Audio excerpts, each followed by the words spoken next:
Lee Summit is your destination for big city vibes and small town charm. Head to the downtown Lee Summit Farmers Market, where local meets fresh. Then grab a cup of coffee and discover a variety of shops and boutiques just around the corner. Continue the fun in downtown Lee Summit at a retro arcade bar. Discover your new beer at one of our 6 locally owned breweries. Cool off with some handcrafted cocktails at happy hour. End the night with live music and good company.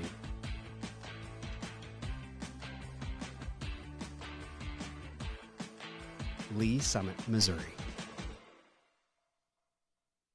Hello, Lee Summit. I'm Laura Ingeman, and this is your flash briefing for the week of October 7th. The city has partnered with the Community Blood Center for a blood drive today, October 7th, from 10 a.m. to 4 p.m. at the city's Mainz facility. All participating donors will be put into a drawing for 2 Kansas City Chiefs tickets and a parking pass. The time to donate is now. Find a link to register on the city's website. Walk-ins are welcome. City Council will meet for regular session Tuesday night at 6 in council chambers in City Hall. Meetings are open to the public or watch live on the city's YouTube channel. If you can't watch, catch the recorded meeting on demand on the YouTube channel or by subscribing to the Council Debrief newsletter, which breaks down 3 to 4 key agenda items. Subscribe at cityofls.net. The public is invited to a special ribbon cutting ceremony to celebrate the completion of the fire department's live burn training facility on October 10th at 2 p.m. at Fire Station Number 7. This is made possible through the 2022 Public Safety Sales Tax. Attendees will hear remarks from Fire Chief Snyder, followed by a guided tour. The facility will allow firefighters to participate in controlled conditions, reducing injuries and deaths, and provide hands-on training for various exercises. We hope to see you there. The city is seeking a highly qualified Director of Human Resources to oversee all aspects of our human resources operations. The ideal candidate will have a proven track record in leadership, a deep understanding of employment laws, and a passion for fostering a positive work environment. If this sounds like you, we encourage you to apply at lspeople.net. And Recycle Fest is back on October 26th from 9 a.m. to noon at the city's Mainz facility. Items accepted include license plates, cell phones, rechargeable batteries, wine corks, and even bicycles. Paper shredding will be available up to 4 grocery sacks. Thanks for listening and have a great week.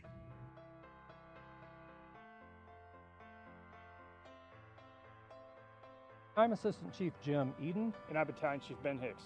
And today we're at Lee Summit Fire Station 3. Fire Station 3 was part of the 2016 no tax increase general obligation bond for public safety initiatives.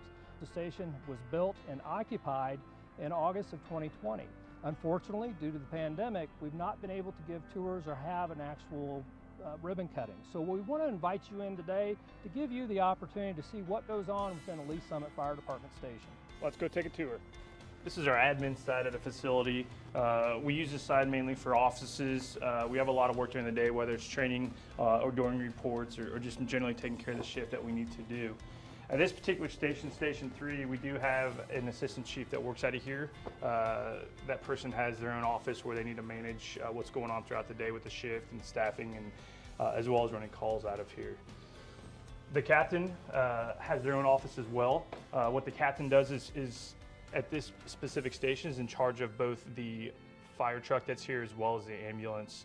And so with all those personnel responsibilities as well as running calls and reports, that's where they work out of.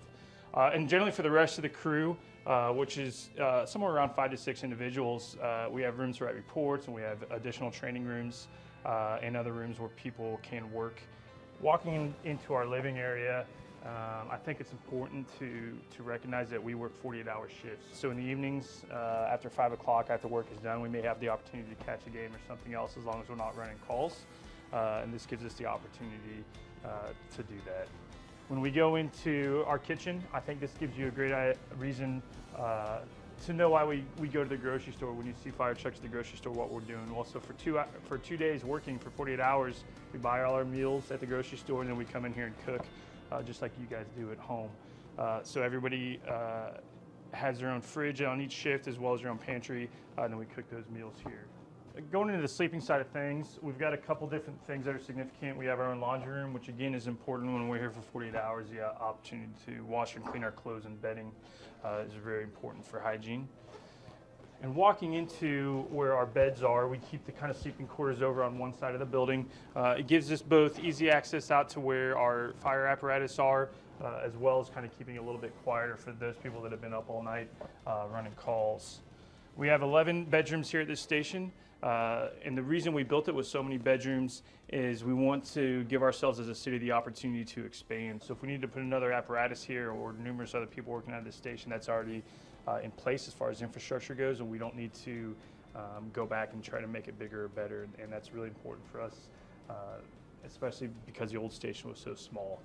Back out on the apparatus floor, we have doors facilitated as many places as possible, so that way when we're sleeping at night and a call comes out, we can make our way out fairly quickly to get out onto the truck if we need to and run a call. On the other side of the station, we kind of have other stuff that we may want to keep separated if we want to. Physical fitness is very important to us as firefighters. So in order to better ourselves and make sure we're as healthy as we can to do this job, we have our own gym facility here that we kind of go throughout the day when we can and get an opportunity to come in and work out. Our goal when we run calls, when we get back to the station after calls, our goal is to get ready to go back as soon as we can to run another call. So we have the opportunity or capability here to fill up our air tanks. You see firefighters wear the big air tanks on their backs, and they use those in a fire. We can come back and fill those up and make sure that we're ready to go again when we're wanting to go run another call. We have our own workshop here. We work on a lot of our tools and making sure that everything's clean and operational, and this gives us the capability to do that, again, to make sure that we have everything we need and we're as capable as we can be running calls throughout the city. Cancer prevention is very important in the fire service right now. Because of that, we have an extractor machine, and what this does is gives us the capability when we come back from a fire, we can put our bunker gear into this machine and get all that really nasty crud off of our gear. Again, kind of getting back to that cancer prevention mode, allowing us to be as clean as we possibly can for the next call. And finally is our bunker gear room. We each have our own individual locker. This gives us the opportunity to store our gear when we're not here working in between shifts, as well as keep a clean extra set on here in case we do run a fire and we need to clean our current gear. Typically, this is where your day starts off at the fire station. You come in and get your gear and put it on wherever you're working that day, and then you end the same way, bringing your stuff back to your locker to go home after working. This is Med 3. This ambulance just currently moved into the station from Station 7. Station 3, since we've had it built, has turned into one of our busiest stations in the city. Therefore, we wanted to provide the best care and the closest unit as we could. So we moved one of our ambulances up, and this became Med 3 for this particular instance. Out of this station, we also have Pumper 3. And that's a fire apparatus that they utilize to run the calls on this west end of the city. The last vehicle that you see is the chief's vehicle. We have 2 shift chiefs on shift every day, and they split the city, and this chief running out of this station typically covers the west and south area of the city, while our chief at Station 2 covers kind of that northeast section of our city, and they divided it up evenly. Thank you for going on a tour with us today. If you have any other questions about the Lee Summit Fire Department, please go to our webpage at lsfire.net or follow us on Facebook at Lee Summit Fire Department. Thanks for joining us on the tour.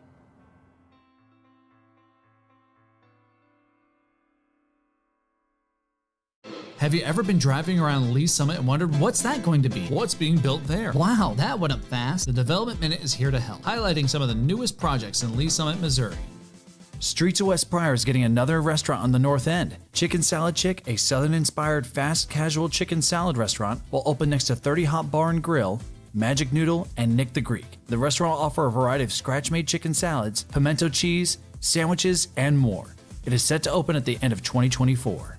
Summit Orchards is welcoming Salad & Go, a drive-through restaurant that specializes in salads, wraps, and breakfast. The Arizona-based restaurant sources fresh, natural ingredients for its salads, house-made dressings, and proteins. Salad & Go is set to open in spring of 2025. Summit Orchards is getting Andy's Frozen Custard. The quick-serve frozen custard-only chain offers a wide variety of custard treats like concretes, jackhammers, sundaes, splits, malts, and more. Andy's is set to open in spring of 2025. Craft Putt is coming soon to Summit Fair. The locally owned indoor mini golf bar and restaurant will feature 2 custom-designed 10-hole mini golf courses. The space will offer games, food options like tacos, burgers, and wings, and local craft brews. Craft Putt will open by the end of 2024.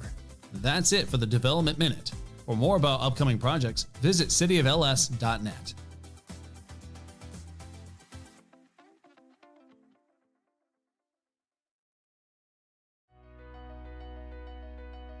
really love living in our historic downtown. I walk my dog around. The shops take her for, they do pup cups at Poppy's, so you can get ice cream with a little dog biscuit in it, which is her favorite thing in the world. My neighbors, we have block parties together.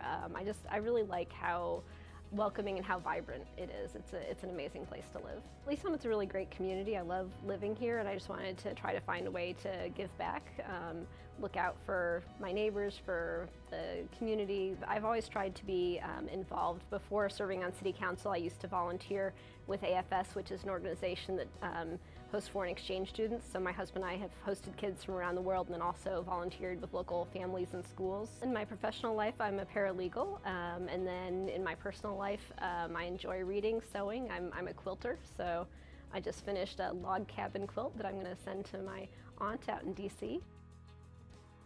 I can't claim any of our council accomplishments for myself. This is always a team effort. But I am really excited about the farmers market and event space that we have coming in. It's still in the design phases, but I think it's going to be a really beautiful space, and it's going to really continue keeping our downtown thriving. It's been in progress for a long time, but I think that people are going to really love it when it's done. I think one of my top priorities is going to be attainable housing.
The image here that you see illustrates the proposed location for the building, which would be the western 5 or so acres of an 11-acre site that makes up the existing police and municipal court building facility.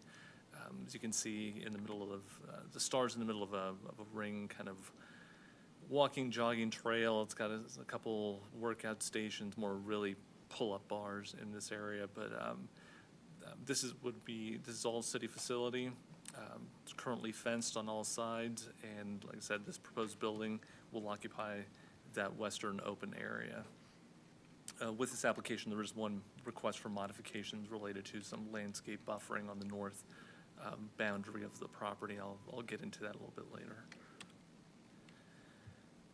From a zoning perspective, the property is zoned PO, which is planned office. It's surrounded by, well, it's a pastiche, if you will, of zoning. You've got some CP2 zoning to the northwest and to the northeast and to the east.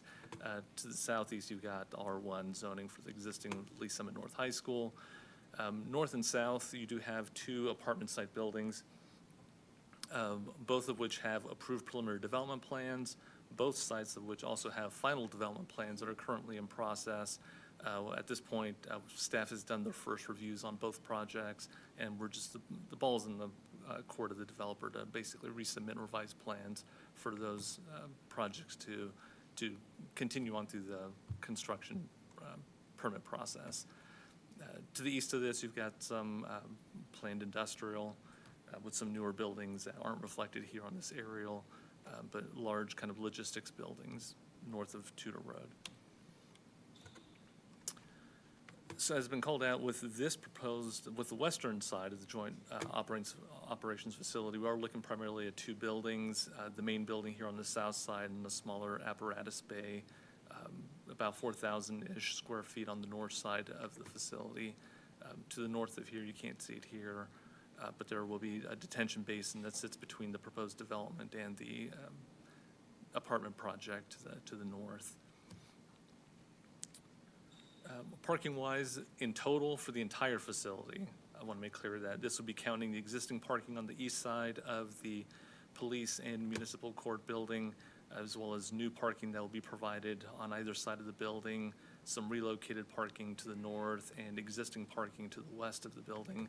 In total, there'll be 371 parking spaces that serve the facility. Only this western side of the new joint operations facility would be open to the publicly accessible parking. Everything else would be secured parking, save for the existing parking on the east side of the police and municipal courts building. But everything else, basically from this point inward to the west of the building and in between these 2 would all be secured parking. There was a neighborhood meeting that was held on August 26th. There were no members of the public that showed up for that meeting. And staff has also not received any communication from any surrounding property owners, residents, business owners, or the like at all to express any concern, issue, or anything regarding to this project.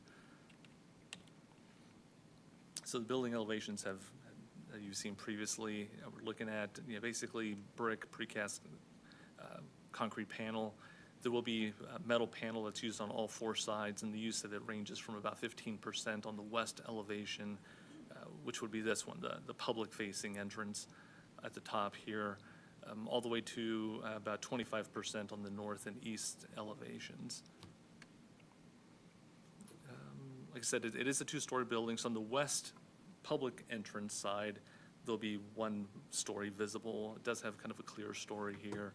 It'll be on the back side or the east side elevation facing the existing police and municipal court building where you have kind of the visible 2-story. This will be that future apparatus building. This one's brick and precast concrete panel that'll mimic or have the same type of color palette or complementary to the proposed joint operations facility building. So the one modification that is requested is to essentially to the tree requirement, the tree planting requirement along the north boundary of the project. And here's kind of a little bit of an inset to show where this site is relative to the adjoining property and the existing building. So here you have these lines in various colors that denote the locations of existing utilities through the area. The green color here, you've got some sanitary sewer presence through this area. The magenta colors denote existing overhead power lines, some underground power lines which will go north-south.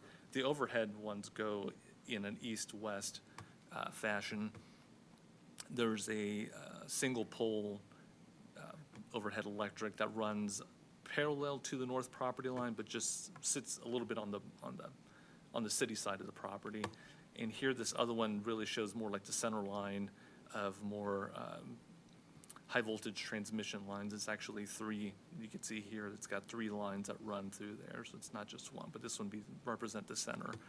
So the presence of all of this utility network through the area does limit the ability to plant some trees there, because you've got some deeper root systems as well as the height concerns through there.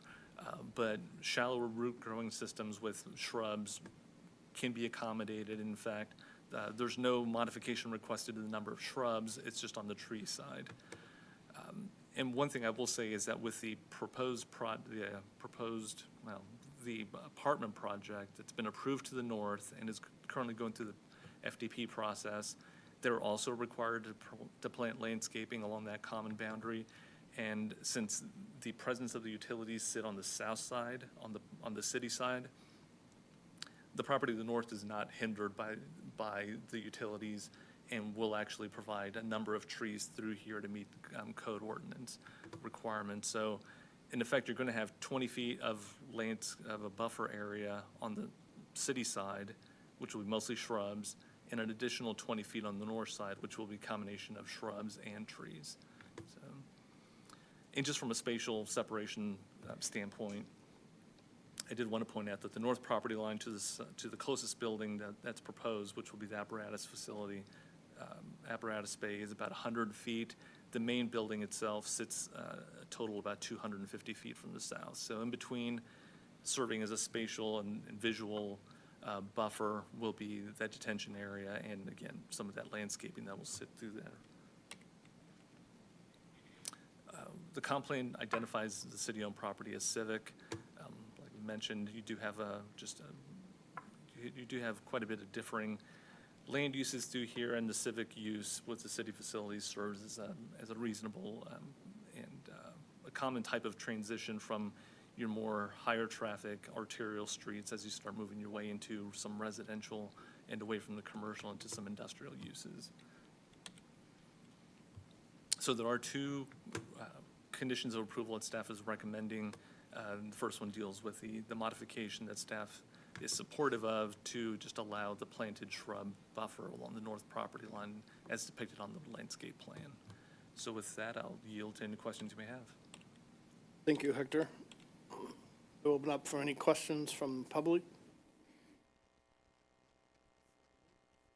Move to the commission for questions.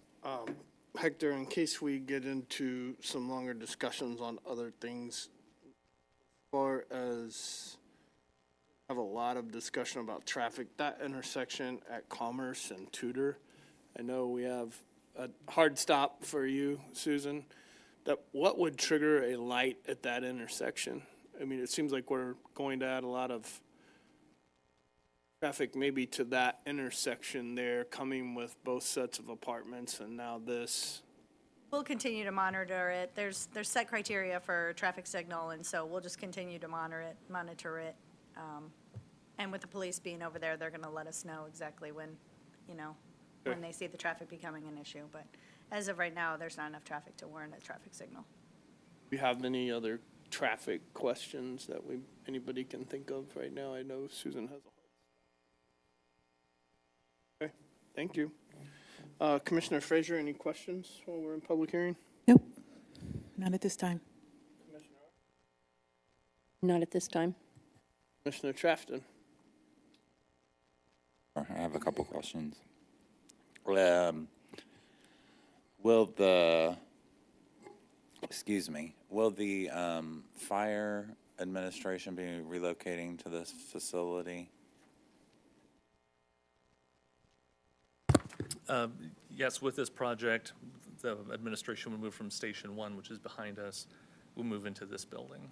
Okay, so it'll be part of that relocation. Okay, Yes. thank you. The other question I had was around the landscaping on that north line, the modification that staff's willing to grant the city, which is yourself in this case. So was there not ever, did you guys talk about coniferous trees and how you can still provide screening there to augment what's going to happen on the north side of that boundary line? Both deciduous and coniferous trees would both have height considerations that, given the presence of the existing overhead lines, does compromise the ability to put so many through there. How high is that line? That I could not answer. Give me a guess. To be honest, I would hate to guess because I really could not tell you. So I don't know if anyone else would have a better idea, but. Well, deciduous and coniferous. I'm okay with his pronunciation. I mean, my sense is it's pretty high, and I can understand some trees that grow to 40, 60 feet tall, but not all trees grow to that height. And so I guess in this case, my concern is that we're going to go ahead and just say, yeah, shrubs are fine here when there really isn't a danger to the certain trees that you would be putting in there that would not ever interfere with that overhead line. Does anyone have a sense of how tall that is? I mean, I feel like we're just kind of have a concern about giving up trees for shrubs, which we know are like 4 to 8 feet.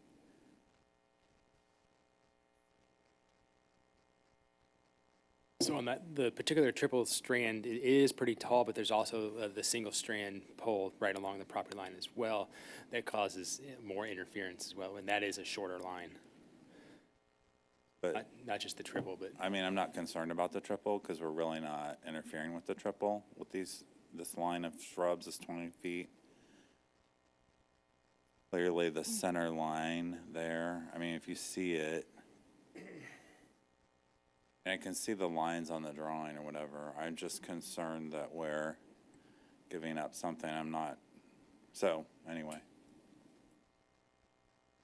Okay,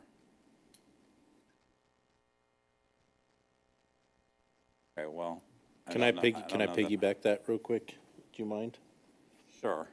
Because right now I'm not satisfied with the answer. Correct me if I'm wrong. I think you made the statement that the apartment complex that's going in on the north side of this, that you've reviewed the final development plan, and that there are a significant amount of trees going in along that boundary line on the apartment side. Is that correct?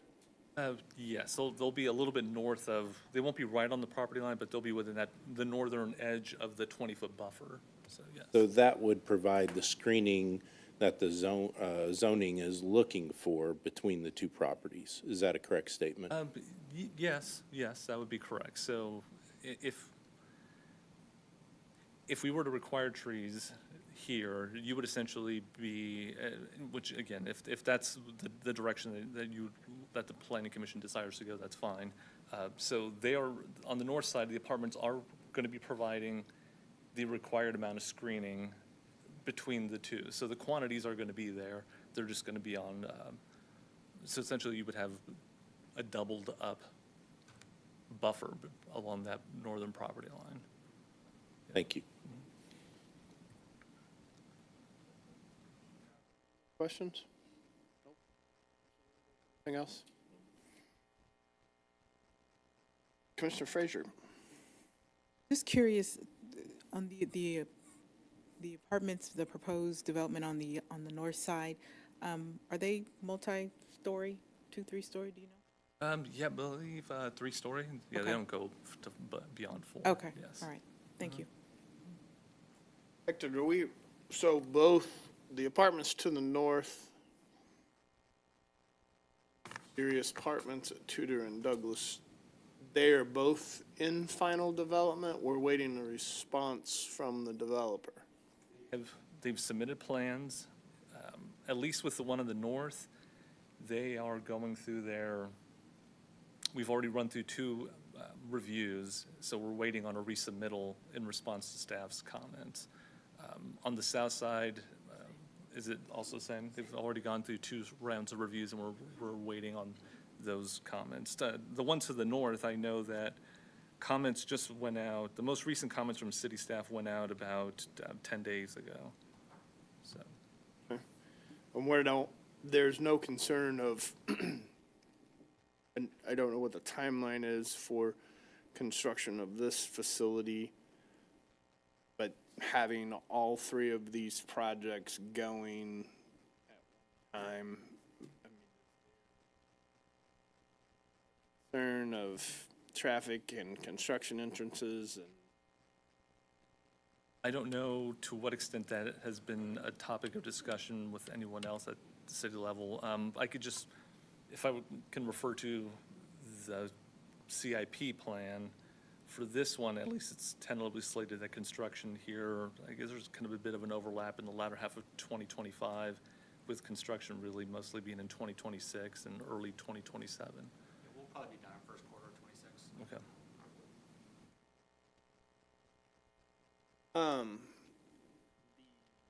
Building, we talked about the construction of the actual facility. What's the little building, the apparatus building? What's the construction of that?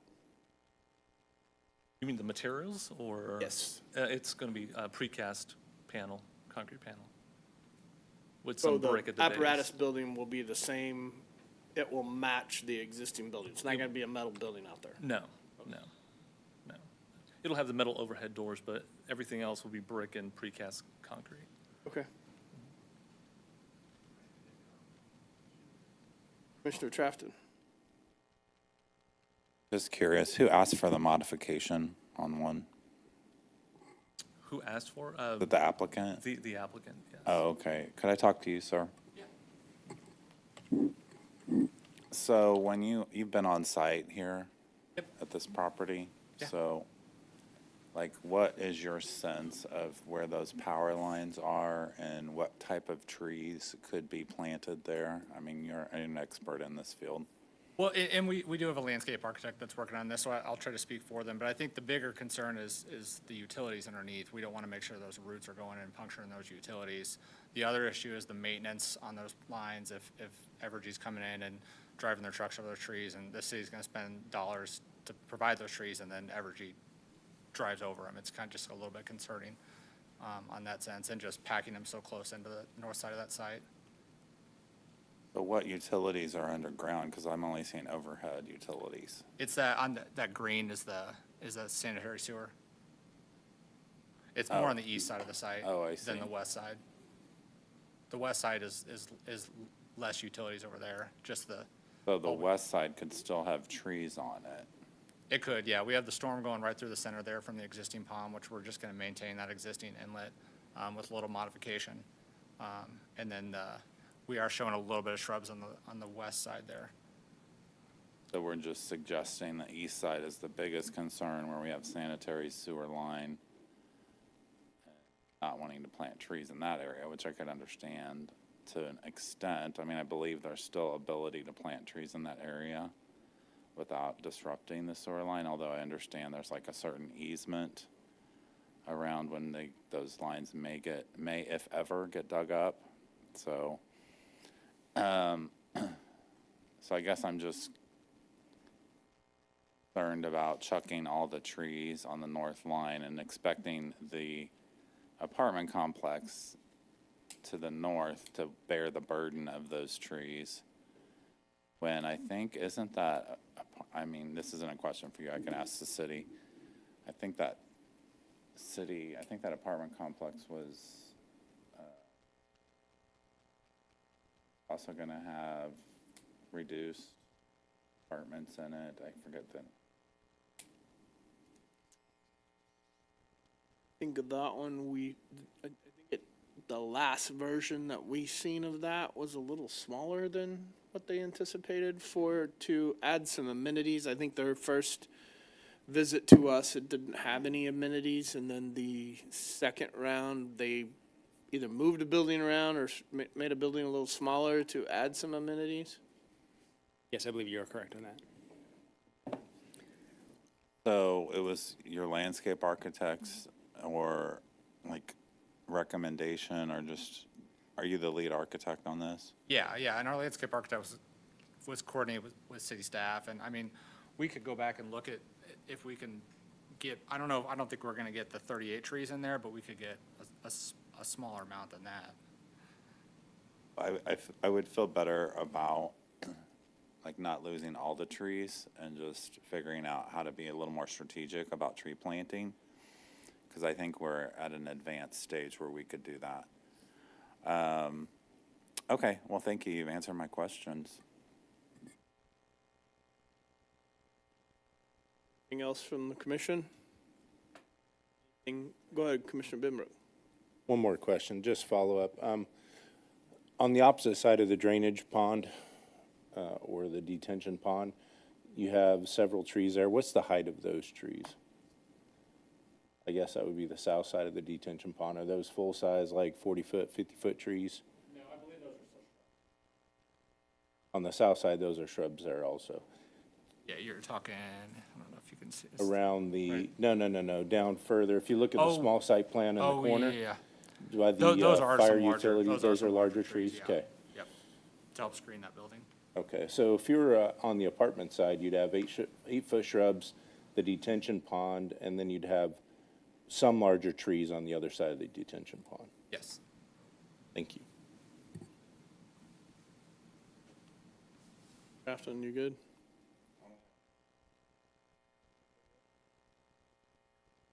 I have two young ladies, one back there repping that Royal shirt. Do you guys have anything on this? I seen you look up a couple times. I want to make sure. Are you learning anything? I will close the public hearing and open up for discussion. I think the thing we've come down to is trees. Commissioner Trafton, if you have something you want to add into this motion regarding trees. My concern is we don't have the final development plan, and I don't know if they asked for any type of waiver to not plant trees from the apartment side. They have not. They have not. Nope. Okay. So they will be installing the full required amount of shrubs and trees between the two zoning districts, so. Discussion, Commissioner Binbrook, anything? Nothing from me, Chair. Thank you. Commissioner Trafton? Yeah, as you can tell, I'm really not in support of this modification. I don't think it's necessary. I think they could be creative about how they're approaching this. They seem to just be chucking the trees in order of shrubs, and we know how that's going to look later. So my concern is that, now, could they go back to the drawing board? It sounds like maybe they are willing to do that, the applicant is, and bring the city. But my other concern is this being driven by the city?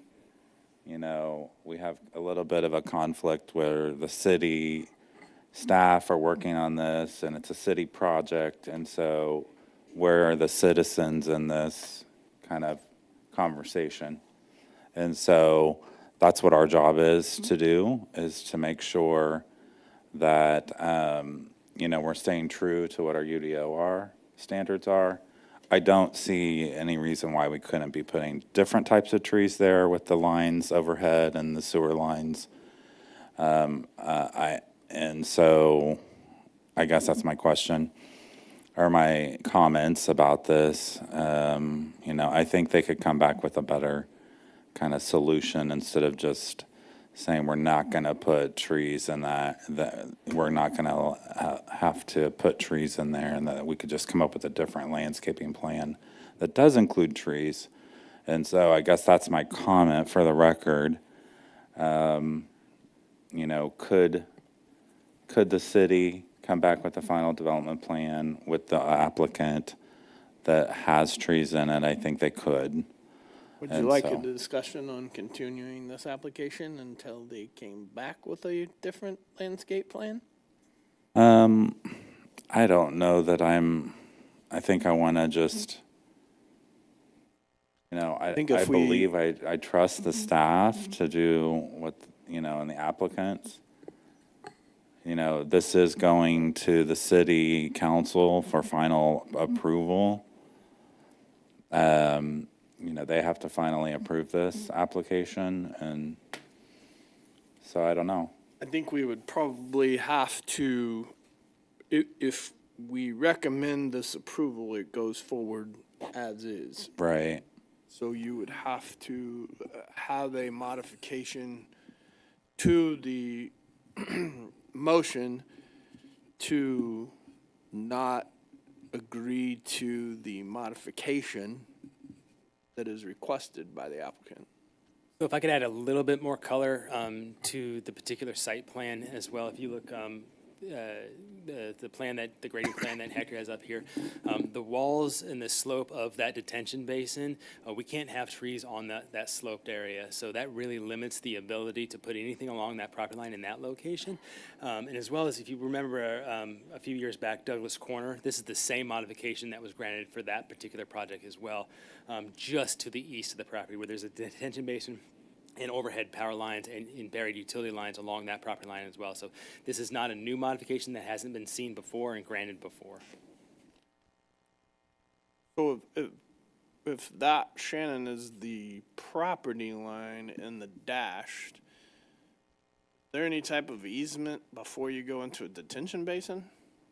So there is a 100-foot utility easement along that north property line that goes from the north property line 100 feet south. So yes, there is an easement that does also run over the top of that detention basin. But the detention basin doesn't have to have an easement between the actual property line, which I'm assuming is the dotted, black dotted line? No. That 100-foot wide easement that Shannon is referring to basically runs right up to the back of the apparatus building.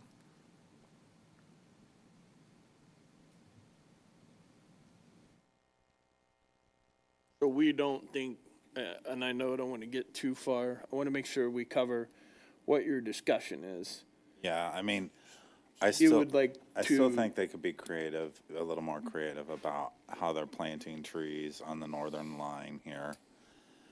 And I may be a lone tree around this issue. You guys all may be fine with granting this modification, and if so, I mean, you know, speak up about it.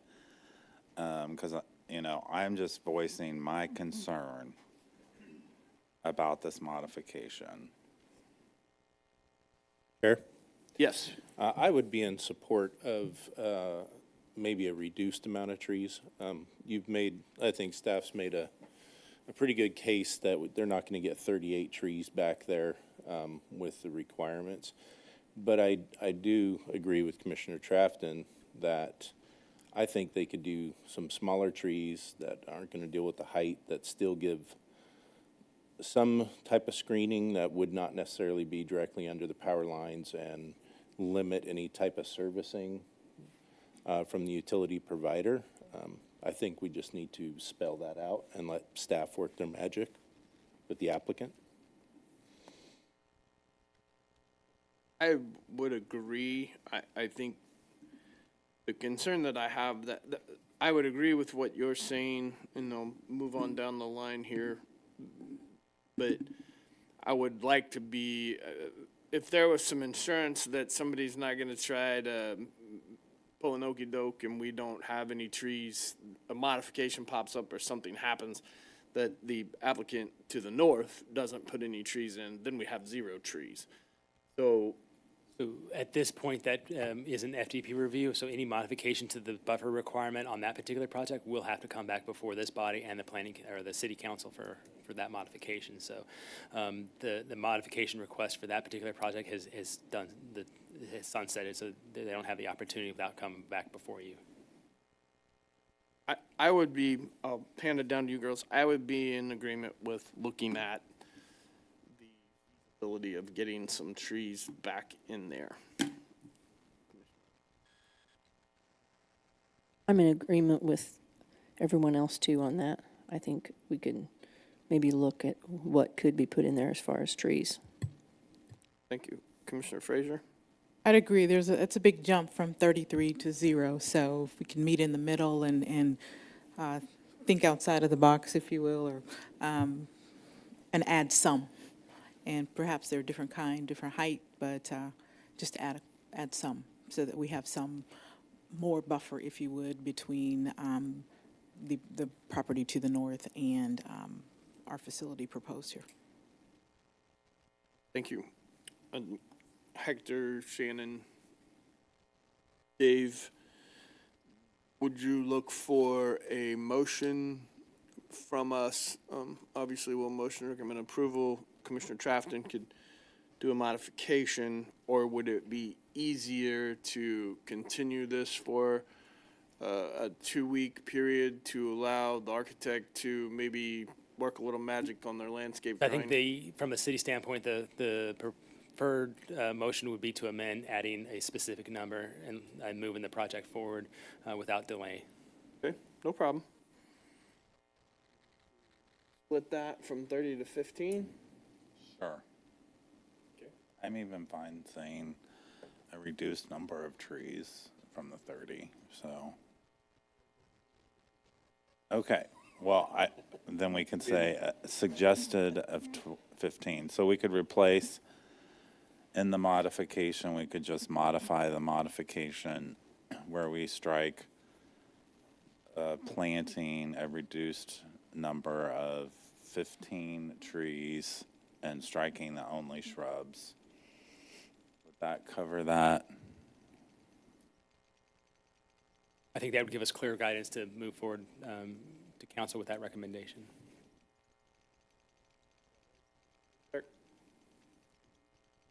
It sounds like that was just, I'm assuming, preliminary discussion for what the motion will be.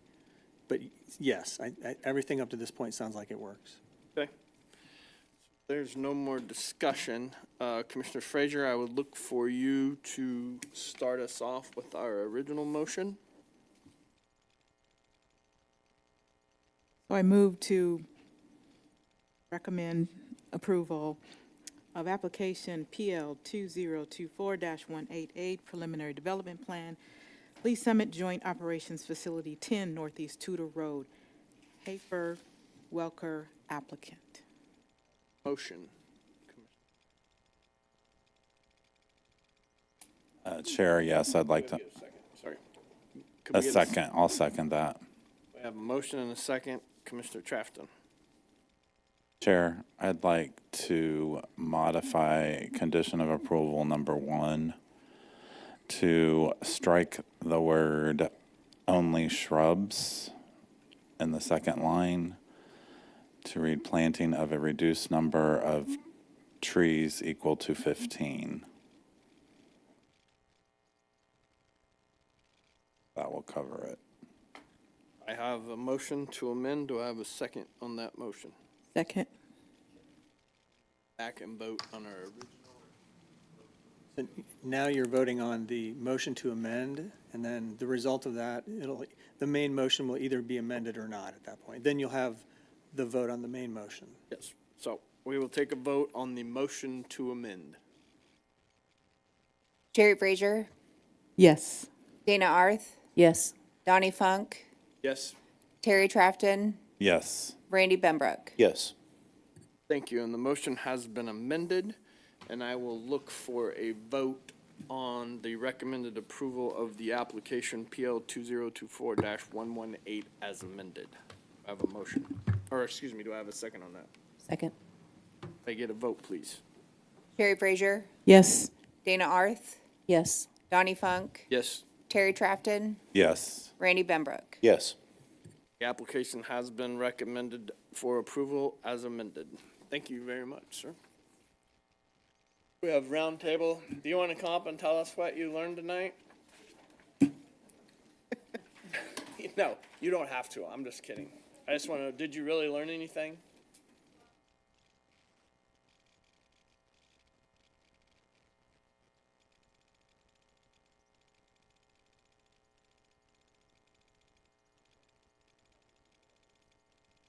Political science is way over everybody's head up here. Oh, I'm kidding. Roundtable from the commission. Anyone? Oh, actually, I was going to ask, where do you go to school?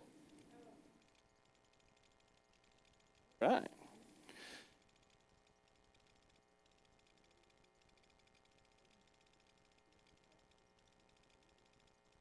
Just go Royals. Yes, Go Royals. Go Royals. Staff, anything? Just a couple quick things. Just a quick reminder, December 12th, Planning Commission training. Just keep that on your calendars there. Then also, if you may have noticed, we do have some new faces helping us out. We got 3 new employees, or well, 2 new, and then one that's been around for a while, but just kind of taking over some duties. So Sarah is taking over for Jeannie's duties. She took over in June when Jeannie retired. She's been with the city since November of 23, originally, or been with development since November 23. Before that, she worked at the water department starting in February 2022. So, and then our 2 newest employees, sitting kind of behind there, we got Tressa and Kathy. Both of them started in early September. So there'll be some new faces working. Glad they're here to help out. So.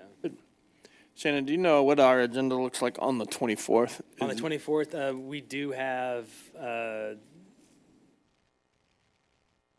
item. It's the name's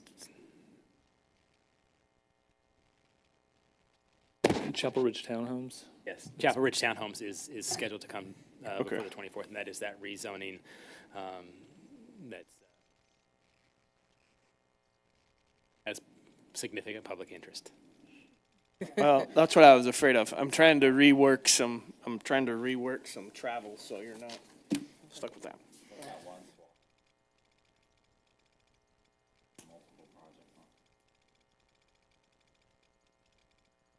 Else from the commission? We are adjourned. Go Royals.